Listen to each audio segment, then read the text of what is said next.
Picture Europe in the winter of 1848. The air is thick with tension. Workers are striking, citizens are restless, kings are nervous.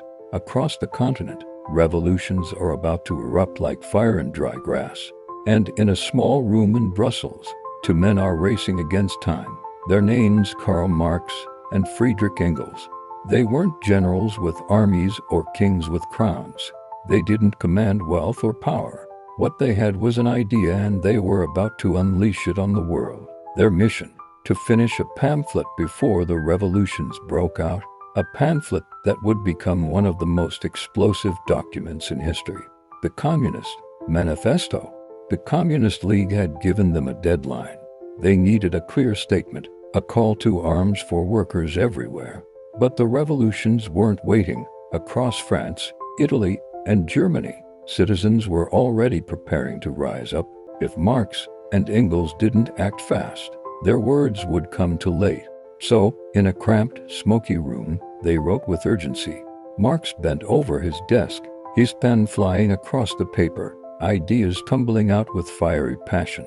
Engels paced, argued, and sharpened the words. Together, they cut through complicated theory and wrote something simple, direct, and unforgettable. Finally, in February 1848, it was done, less than 50 pages long, but every line burned like fire. And at its heart came a sentence that would echo for centuries. Workers of the world, unite, you have nothing to lose but your chains.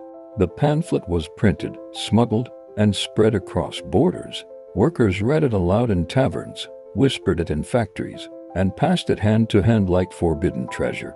To the rulers, it was dangerous. To the workers, it was hope.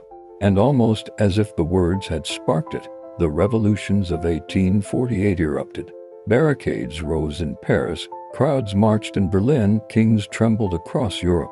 Most of those uprisings were crushed. Armies scattered the crowds, rulers reasserted control. But the manifesto survived. Its words could not be silenced. What makes this story remarkable is how a document so small outlived empires. Kings and rulers who mocked Marx and Engels have long vanished, but the pamphlet they wrote in that tiny Brussels room has been translated into countless languages, read on every continent, and debated in every age.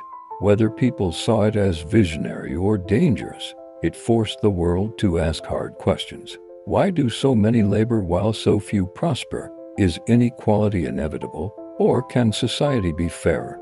Marx and Engels didn't just write a pamphlet. They lit a spark, and that spark became a fire that still burns wherever people question injustice, demand change, and dream of a better world. The Communist Manifesto wasn't just history. It was and still is a challenge to the future.